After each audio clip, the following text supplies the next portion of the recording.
Hi, my name's Jared Hazel. I'm a professional photographer located here in the Denver metro area. I actually got started in photography just being out in the wilderness. Me and my buddies, we'd be out there hiking, rock climbing, and I just always had a passion for pulling out my phone and just capturing that image. I just wanted to preserve that moment in time.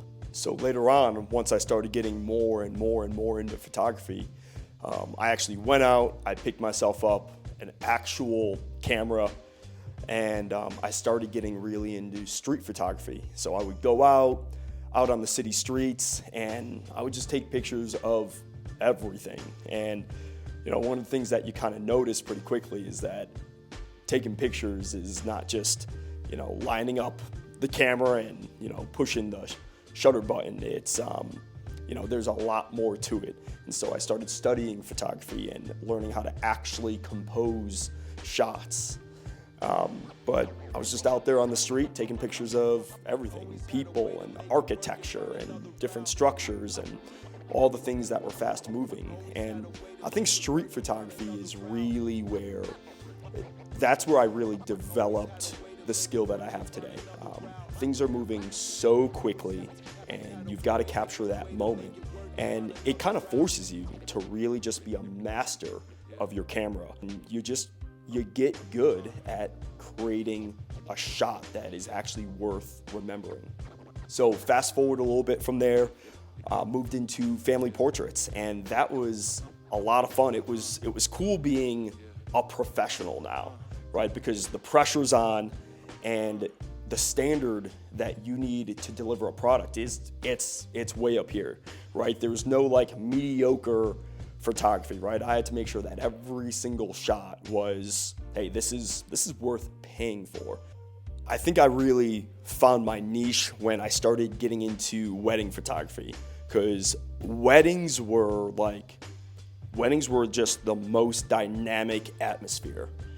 The wedding party doesn't really see that. You're kind of playing behind the scenes and everything, but things are moving a million miles an hour. When it comes time to actually go through the photos and start shooting, it's, hey, listen, I want you over there, I want you over there, I'll pose people, I take care of all that. It's time for the individual photo shoot, right? I've already done a scout of the area. I already have a perfect game plan. I know exactly where we're gonna go, shot for shot for shot. The scene is moving, and the pressure's on you to keep up and make sure that you are capturing every moment and you're on the move. And I mean, it's action-packed.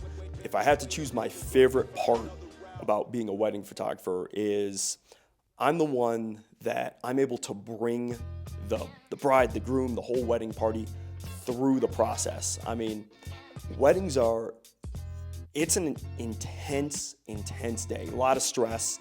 The bride and the groom and the wedding party as a whole, they're thinking about a million different things, right? There's a lot of stress. It's a nerve-wracking day. It's also the best day of people's lives. The photography aspect is just one little piece of the pie that I don't want people to stress about. The bride and groom, I want them to focus on each other and just the beauty of the day. And so a lot of people come to me and they don't know, how to pose. They bring up the concerns like, what do I do with my hands? I don't know what to do with my hands there. A lot of it is organic, right? A lot of times, you've done all your location scouting, you have a plan, but in the moment, things just happen. And sometimes for different weddings, people will just kind of organically fall into their own photo shoot. But for the most part, I've already got the plan. And if we've got to deviate from it, absolutely. I'm totally good with that, right? That's the beauty about photography, is it's constantly evolving, it's constantly changing. But people are entrusting you with the photos, with the memories of the most important day of their lives, right? And weddings are one shot, right? You've got one shot, right? You're never gonna be able to redo that. And so having an expert, being the one that they choose to bring their A game on that day, it truly is an honor, and it's a great responsibility that I look forward to. I think one of the things that I focus on a lot as a wedding photographer is I want to make sure that I can adapt to the bride and groom, right? It's their day. Some people are gonna want someone that's a little bit more low key, a little bit more working off in the shadows, and that's totally based on their personality. Other people they're gonna want someone that, again, takes charge, has that game plan, has everything lined up, that is very vocal about the plan moving forward. So, you kind of got to play off of that. Are you dealing with extroverts, introverts, anything in between? What's their mindset on that day? One of the things that I really try to focus on when I just booked a wedding is communication with the bride and groom way ahead of the wedding itself. Not only do I have to go out and do the location scouting, make sure that I have the whole shot list planned out so I can be as time efficient as possible on the big day, but I've got to figure out who are the bride and groom, right? Number one, what are they looking for on that day, right? And so one of the questions that I like to ask is, what are you looking forward to most on your day, right? It doesn't seem like a photographer question, but what that answer is going to give me is the moment that they're looking forward to most. And so I'm kind of going to cater and I'm going to focus my photography off of that type of moment. What type of personality is the bride and groom? Like I said, it's a stressful day. Some of the wedding parties, some of the bride and grooms, they're going to want more of an extroverted type mindset as the photographer. So I'm going to go in there, I'm going to take charge, right? They don't want to have to focus on any of that. That's not their job. That's my job. Again, that's why they're paying me. And so I might be in the mindset to where I've got to take charge. Other people are going to want a photographer, to be a little bit more low key, a little bit more working out in the shadows, maybe because they already kind of have a plan, right? And so I'm always trying to get as much communication and build as much of a relationship as I can with the wedding party prior, so I know going in, so there's no surprises. What is my style?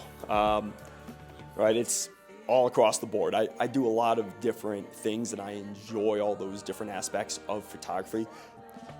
I like to create, for the most part, when I'm out in street photography or portrait photography, weddings, I like to focus on composition a lot, and I like to create images that are very bold and dramatic for the most part, right? Anytime I can make an image bold and dramatic, that's what I'm gonna do. Photography is not like just lining up the camera lens and taking a picture of something.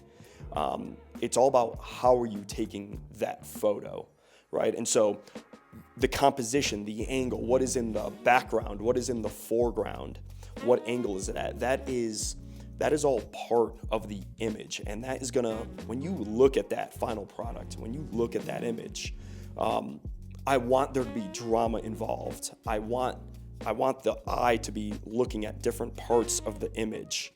Other images are gonna be simplicity, and I'm gonna have the eye just focus in on one thing. I like a lot of vintage photography in terms of composition style, in terms of editing. I play a lot with black and white, and depending on the lighting, that is going to play a big role as to whether or not I choose a dramatic color palette with the image, or if I go more of a black and white, right? It's going to change the image, and that's going to elicit a different feeling inside when you watch that. Like when you look at that image, right? Something's gonna happen, to yourself. You're gonna actually be able to feel something inside when you're looking at different images. And so I've got to be able to capture a story. So in terms of editing style, again, it's something that I do a wide range of options for.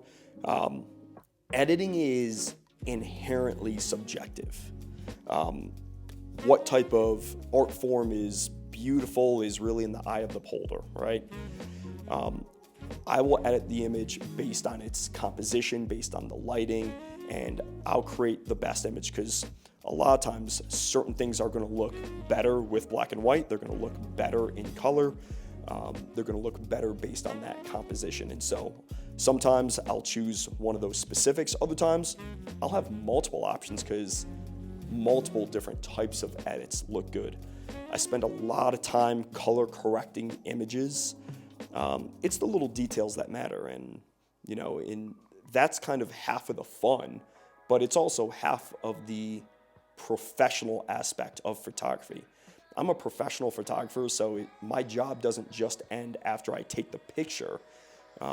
I still need to make that picture and render it in the best possible way to create the best possible quality and create the most meaningful reaction when someone views that image. Gear. What gear do I bring to a photo shoot, to a wedding? I gotta say right off the bat, I'm really into gear. The technology of today and all the different gear that's available and all the competition out there, quality has really, really just gone high. And so I like to take advantage of that. So gear-wise, I'm using a mirrorless full frame camera. And the reason I do so is because when it comes to the highest quality, mirrorless is the way to go. So again, I've got a full frame mirrorless camera. I happen to shoot Sony, but I love a bunch of other brands too, but this is just kind of my go-to.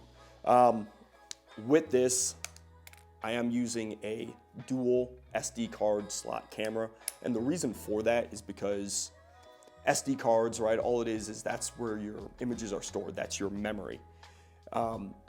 If one of those goes down for whatever reason, I've always got that backup. So every time I take a shot, that image is getting stored onto two separate physical cards. And so I think you could argue that as a professional photographer, you can't afford to lose images, especially of a wedding, right? Like, you'll never get that moment back. And so I just don't leave anything up to chance. Lenses are an amazing thing with the technology that we have these days. I happen to shoot on Sony G Masters. It's, arguably just one of the best lenses ever created. But I shoot prime lenses also. So prime lenses, basically you've got zoom lenses, you've got prime lenses. Zoom lenses are okay. I used to shoot zooms a lot, and once I switched over to prime, that's where my photography really went to the next level and elevated. The biggest thing with prime lenses is it's gonna create a beautiful background blur, right? We call that the bokeh in the photography world. It's that beautiful background blur, right? Creates a very creamy effect. But the big thing about prime lenses, what really sets them apart from zoom, that I don't think that zooms can compete, is gonna be low light. Most weddings are gonna be shot in some sort of lower light atmosphere, whether that be because they're under a structure, in a church, in a building, or if they're a little bit more in the evening, maybe the sun is going down. And the aperture, right, shooting wide open at not to seem nerdy, but like a 1.2, a 1.4 aperture is gonna get you significantly more light. You're gonna be able to gather that much more light for the image. Off-camera flash. So it took me a while to kind of get into flash photography because it really is, it's a totally different art form. It's took a lot of training, a lot of trial and error, I should say, to learn how to really use these. I wish it was as simple as just popping this on top of the camera and just, taking a picture of it like you do with your iPhone or something, or one of those old school disposable cameras. But totally separate art form. And so again, I use a bunch of different off-camera flashes. I'll always have backups, be able to set them up and bounce that light, not so direct, right? Because if you just pop this on top of your camera and you shoot direct, right, you're gonna get that real washed out effect that I'm sure you've seen in a bunch of images before. It's just huge blinding light, and it just makes everything like an explosion just went off and you've got that huge flash in your face. Being able to kind of work with this and bounce the light off the ceiling, off the walls, right? Using different type of diffusion techniques. All right, so what advice would I have for people looking for a professional photographer? Number one, I would say start with their portfolio. Start by taking a look at their whole portfolio, and you're gonna start to see a theme emerge. You're gonna start to see their style. See if you connect with the style. Again, photography it's an inherently subjective art form, right? So certain people are gonna connect with this style, certain people are gonna connect with that style, and go from there. Just kind of ask yourself, what do I want my images to look like? What do I want my memories to look like? After that, communicate with them. Are they able to ask you, what do you want? Because it's your day, it's not their day, right? And to be able to adapt to what you're looking for. Are they taking the steps necessary as a professional photographer, right? Are they taking the lead? Are they going to do planning? Do they have a game plan? Are they asking you questions about what you want? And finally, I might even ask them, right? I know I would because I'm a photographer, but I would just kind of ensure what is their knowledge training experience? What type of gear are they using, right?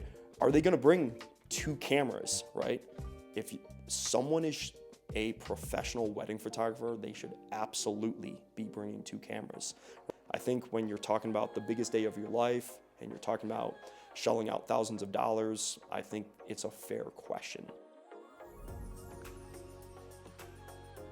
After the job's all said and done and you present those photos, and there's this shock on their face, right? Because they've never really seen professional level photos, let alone been in them, and I've had a lot of people say, I was actually considering just having my friends in the crowd, just take pictures with an iPhone or something. And then when they see your product, I mean, there's like this, whew, man, good thing we didn't stick with the iPhone plan, right? Because this is just absolutely priceless. I think about some of the places, especially downtown or really just in any of the cities that you go to. Sometimes you walk into a restaurant or an old hotel or just anything like that, and you look on the wall and you see photos of that very establishment from 100 years ago. And you're kind of looking at the photo, and then you look around and you look at the photo again. And a lot of places you kind of notice that not much has changed, right? And you look at the floor from the photo to the floor and you're like, man, they haven't even changed the floor. The wallpaper is the same. The bar is still where the bar was, or this is still over here. And you kind of connect with the past for a few seconds, right? You get to kind of dive into history, and there's this nostalgia about it that things haven't changed and you're still in that moment. When you walk into my house, I have photos everywhere. Like I love having all those memories on the wall.